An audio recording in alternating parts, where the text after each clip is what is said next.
Halo Pak Mario, selamat malam. Shalom. Iya, Ya, shalom, selamat malam Pak Roni. Iya, oke, senang sekali Pak Mario boleh join dalam kesempatan ini dan tentunya kami ingin tahu gitu ya, Pak Mario pernah join di dalam kegiatan dari Gereja Shincheonji ini dan iya, tentunya ingin tahu juga bagaimana meresponnya. Jadi, so stay iya. tune dan mari kita ikuti bersama-sama untuk interaksi bersama dengan Pak Mario.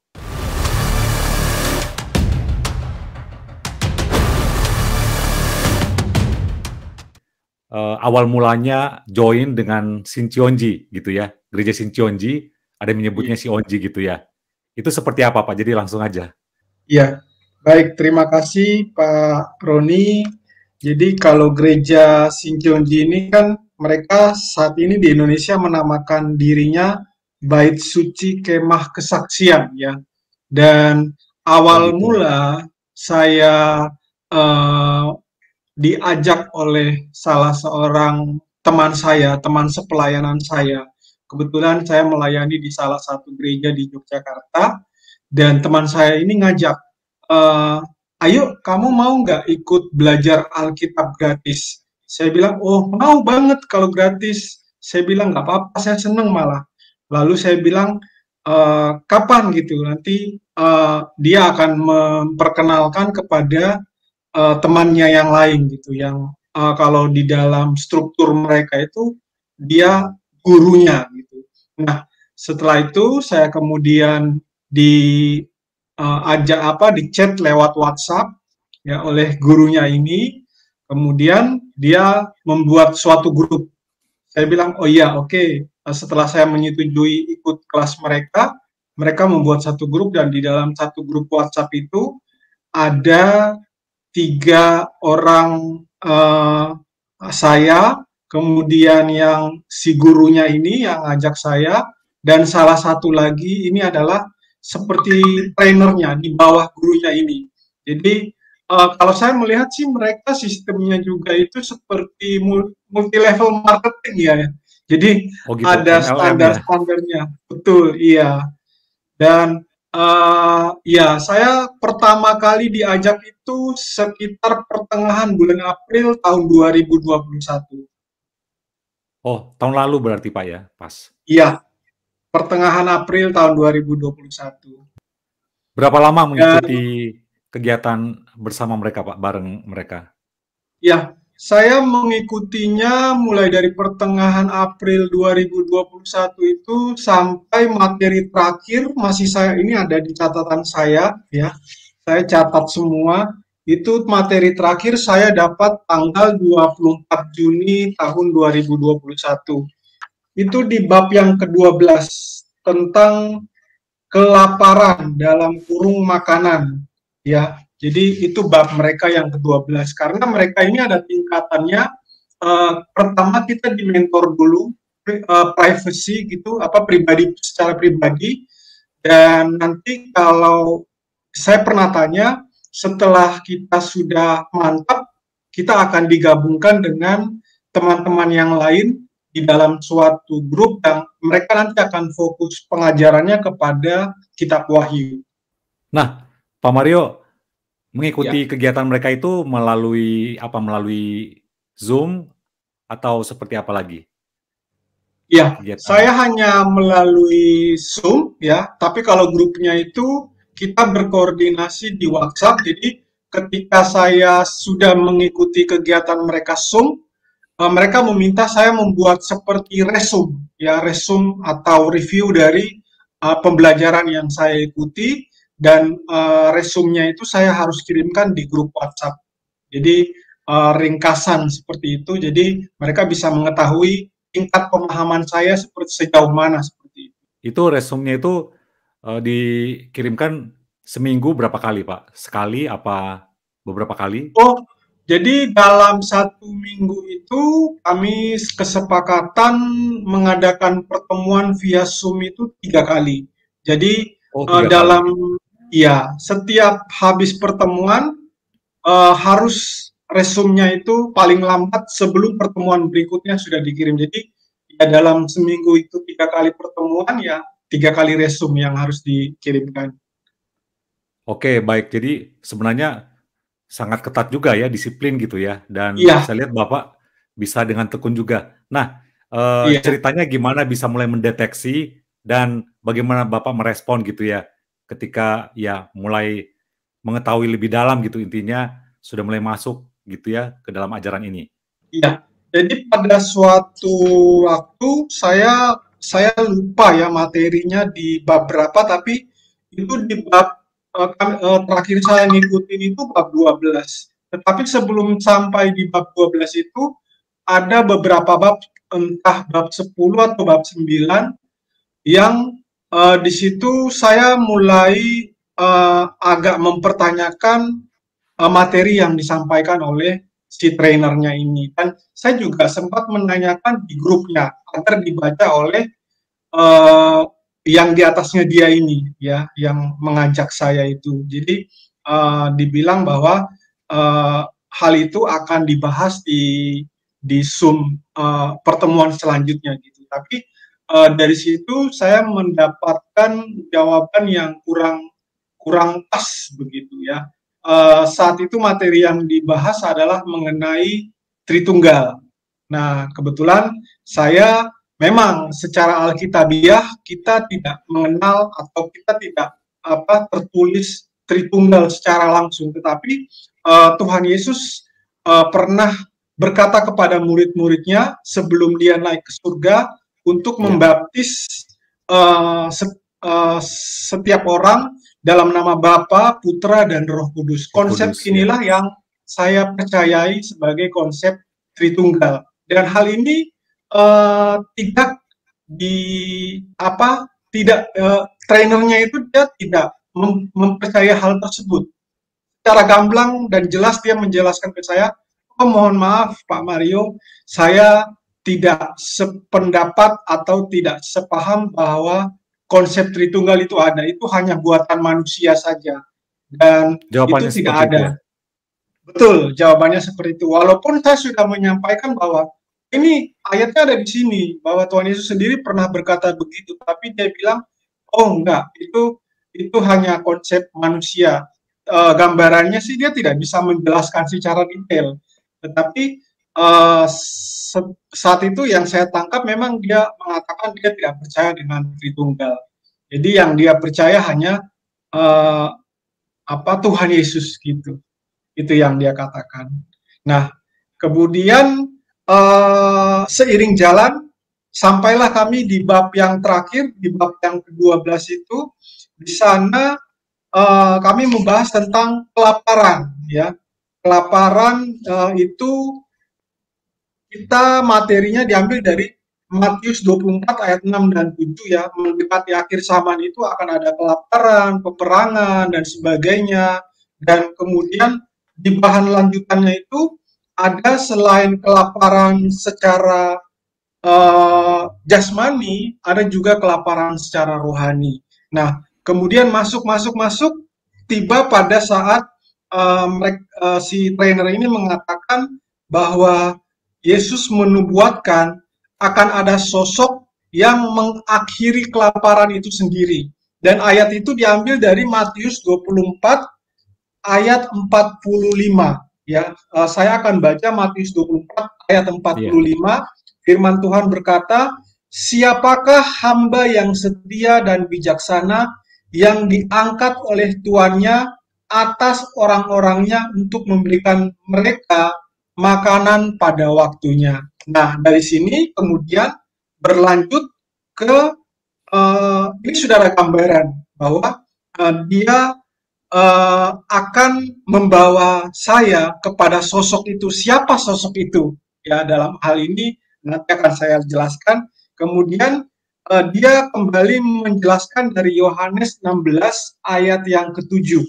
Nah, Yohanes 16 ayat yang ketujuh itu firman Tuhan berkata, namun benar yang kukatakan ini kepadamu adalah lebih berguna bagi kamu jika aku pergi. Sebab jikalau aku tidak pergi, penghibur itu tidak akan datang kepadamu. Tetapi jikalau aku pergi, aku akan mengutus dia kepadamu. Dia mengatakan bahwa sosok ini adalah hamba, tetapi saya punya apa ya, dasar yang saya tangkap dari ayat ini adalah Roh Kudus, ya, bukan hamba, tetapi Roh Kudus. Karena kalau kita baca secara gamblang aja, perikop ini berbicara tentang pekerjaan penghibur. Ya, jadi Tuhan Yesus ketika nanti naik, dia akan mengutus Roh Kudusnya. Tapi yang mengajarkan kepada saya ini, dia mengatakan bahwa itu adalah sosok hamba. Dan di situ saya langsung bertanya, apakah Bapak percaya Roh Kudus? Dia bilang dia tidak percaya Roh Kudus. Saya langsung shock dan saya bilang, oh iya, dalam hati saya ya saat itu, saya bilang, saya terima kasih Tuhan bahwa sebelum-sebelumnya ketika di bab-bab sebelumnya saya berdoa, saya bilang Tuhan, tolong berikan saya tuntunan agar saya mengerti ini ajaran yang disampaikan ini benar-benar berasal seturut dengan firman-Mu atau tidak. Dan Tuhan memberitahukan saya ketika saya menanyakan secara langsung, apakah Bapak percaya Roh Kudus? Dia bilang tidak. Di situ saya langsung, oh oke, finish ya. Tapi saya tidak menyampaikan secara langsung. Cuman setelah saya bertanya begitu, si trainernya ini mengatakan bahwa uh, ini adalah sosok hamba ya. Jadi kalau Pak Mario kesulitan memahami ini, Pak Mario akan kesulitan ketika masuk di dalam kelas yang akan fokus pada pengajaran tentang kitab Wahyu. Saya di situ, saya melihat mimik daripada pengajarnya ini udah mulai lain gitu ya. Dan ya, saya lupa juga. Pertama-tama saya memang sengaja nggak nanya ini dari mana. Dia nggak menjelaskan dia berasal dari gereja mana, dia berasal dari yayasan mana. Tidak ada perkenalan sama sekali, hanya perkenalan nama dan langsung masuk materi. Dan di situ terakhir itu baru saya bertanya, Bapak dari gereja mana? Dan dia bilang dia berasal dari gereja Shincheonji. Oke, it's okay. Dan dari situ saya mulai tahu bahwa ternyata ajaran ini ajaran yang tidak seturut dengan apa yang ada di Alkitab, karena dasar kita sebagai pengikut Kristus adalah apa yang tertulis di dalam firman Tuhan. Jadi kalau orang sudah nggak percaya Roh Kudus, ya sudah, it's over gitu, itu sudah selesai menurut saya gitu. Kurang lebih sih seperti itu sih Pak. Iya, puji Tuhan ya, Tuhan juga menyingkapkan gitu ya secara langsung. Yes. Kalau saya lihat ada 2 indikator dari ketika Bapak menanyakan tentang Allah Tritunggal. Nah, kemudian itu sudah 1 poin kan yang sangat krusial gitu ya. Lalu kemudian masuk ke soal Roh Kudus. Nah, itu ibaratnya semakin membukakan gitu ya. Siapa sebenarnya mereka gitu ya. Nah, ada nggak mereka itu mengungkapkan siapa sosok hamba di bagian yang mereka bahas itu, Pak? Ada sampai menyebut nggak? Ya.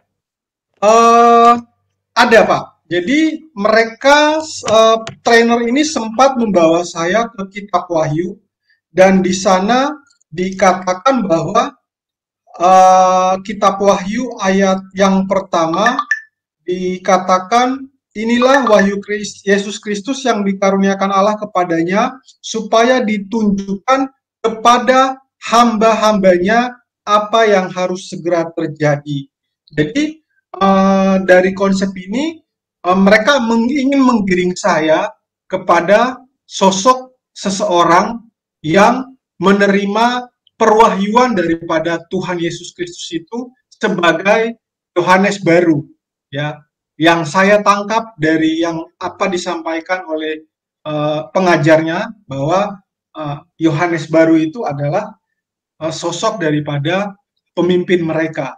Jadi seperti itu. Dan dari situ ketika saya diajarkan seperti itu, saya agak kebingungan. Saya bilang ini kok bertentangan ayat satu dengan yang lainnya.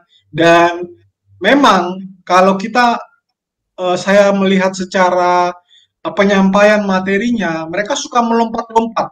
Ya, ayat ini dicoba digabungkan dengan ayat yang lain, digabungkan dengan ayat yang lain, supaya ada cocok logi gitu ya, kalau menurut saya.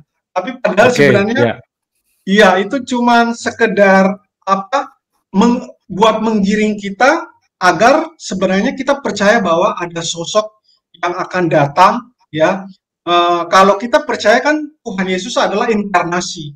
Tetapi Ya, kalau mereka percaya bahwa sosok ini adalah reinkarnasi, ya, itu yang saya tangkap. Jadi berbeda antara inkarnasi dengan reinkarnasi. Reinkarnasi ini berarti Tuhan Yesus lahir kembali dong, tapi dalam sosok yang berbeda, ya.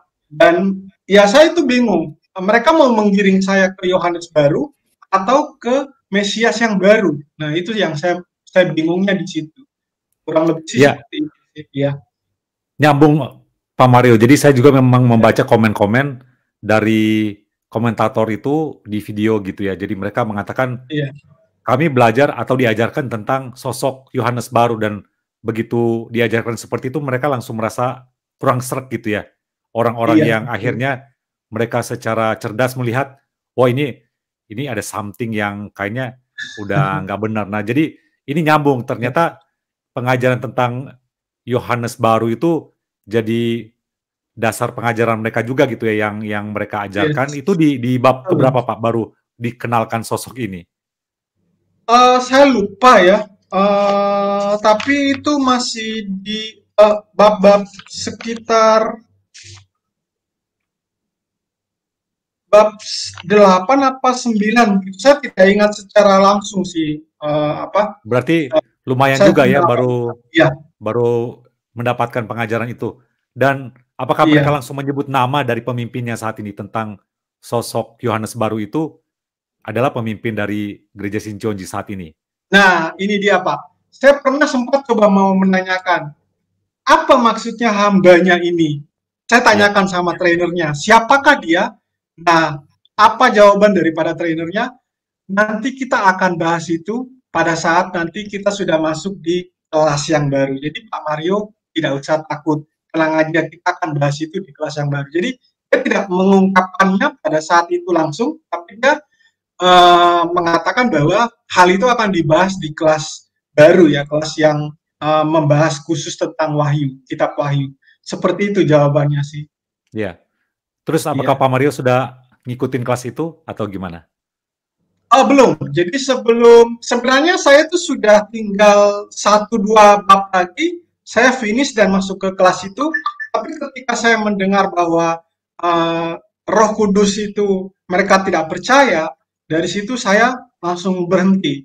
Ya, saya langsung stop, saya quit. Sempat saya diajak lagi oleh gurunya, eh, nanti kita bahas itu lebih dalam kok di kelas yang baru.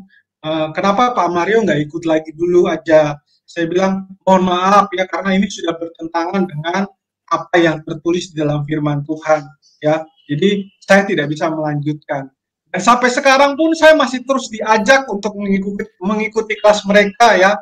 Mereka tidak henti-hentinya mengajak saya, tapi ya saya biarkan aja gitu. Ya, saya hapus setelah itu, saya nggak pernah komen apa gitu, saya nggak pernah. Terakhir itu mereka ngajak, ada dua, yang satunya itu tentang pembacaan 4 pasal dalam sehari, dan yang terakhir ini, yang lagi terakhir mungkin di sini saya bisa share ya Pak ya. Hmm, nah ini Iya. hari Tuhan telah tiba. Ini mereka eh, pesertanya adalah gembala sidang, pendeta, dosen, mahasiswa STT, dan umum dengan topik Hari Tuhan telah tiba. Ya, seperti itu sih Pak, yang mereka terakhir sampaikan undangannya. Tapi saya nggak bahas apa balas. Kalau saya melihat di sini ya, kalau saya mau merespon gitu ya, saya melihat Pak Mario ini seseorang yang memang rindu untuk belajar Alkitab juga gitu ya, tetapi juga tetap mengkritisi. Jadi ada Betul. pertanyaan-pertanyaan yang Pak Mario ajukan dan ternyata itu memang pertanyaan yang benar-benar langsung itu kan satu pertanyaan yang fondasional gitu kan bagi iman Kristen. Nah, ini Iya, penting sih kalau ibaratnya buat mungkin orang-orang yang sudah sedang mengikuti atau ya sedang join dalam Bible study mereka. Nah, coba contoh aja pertanyaan dari Pak Mario tadi gitu ya. Tanyakan aja betul. tentang pertanyaan soal Tritunggal, pertanyaan tentang Roh Kudus, ditambah lagi yang tadi itu, yang terakhir, siapakah sosok Yohanes baru itu? Cok iya, Nah, betul, itu pasti responnya akan berubah gitu ya. Nah, bener. Jadi, banyak hal yang saya dapatkan di situ, eee, ya sebenarnya ada juga beberapa hal yang positif ya, tapi ketika, kita terbentur sama yang namanya doktrin ya, itu sudah susah ya. ya, Dalam hal ini, Tritunggal, apalagi tidak mempercayai Roh Kudus, itu sudah suatu fundamental banget dalam iya, kehidupan kekristenan kita.